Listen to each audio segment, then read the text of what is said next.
स्वागत बा आप सभी के आज के वीडियो में। तो चलिए शुरू कर जाओ भोजपुरी के ताज़ा खबर बिल्कुल फटाफट अंदाज में। वीडियो शुरू करे से पहले आप सभी के बता दी कि अगर वीडियो पसंद आई तो वीडियो के लाइक कर देम, शेयर कर देम और चैनल पर नया बानी तो रोज ऐसा खबर सबसे पहले देखे खातिर हमनी के चैनल के भी सब्सक्राइब कर लेम। पहिलका खबर निकल के आ रहा बा भोजपुरी के दबंग सुपरस्टार खेसारी लाल यादव के ओर से, जिनकर साल के दूसरका सुपरहिट बोलबम गाना खेली हैं बाबा PUBG full audio song Khesari music world के ऑफिशियल यूट्यूब चैनल पर रिलीज कर देहल गईल बा, जौना कि आप सभी चाही तो जाके सुन सकतनी। दूसरा खबर निकल के आ रहा बा भोजपुरी के पावर स्टार पवन सिंह के ओर से, जिनकर 2020 के पहिलका बोलबम गाना महादेव का दीवाना हूँ फुल ऑडियो सॉन्ग आदि शक्ति फिल्म्स भोजपुरी के ऑफिशियल यूट्यूब चैनल पर रिलीज कर देहल गईल बा, जौना कि आप सभी चाही तो जाके सुन सकतनी। तीसरा खबर निकल के आ रहा बा भोजपुरी के सुपरहिट गायक व अभिनेता प्रमोद प्रेमी यादव के ओर से,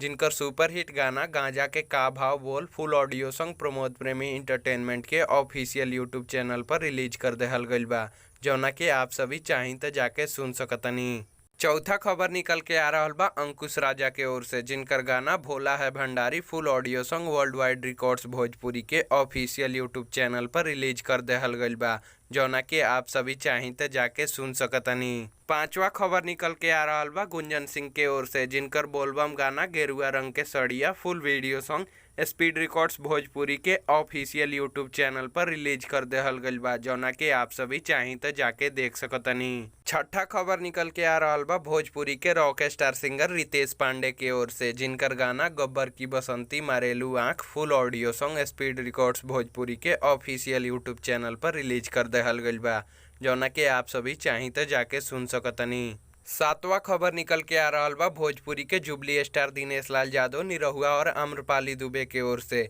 जिनकर फिल्म रोमियो राजा के गाना जवानी के शहद फुल वीडियो सॉन्ग वे म्यूजिक भोजपुरी के ऑफिशियल यूट्यूब चैनल पर रिलीज कल गई रहे,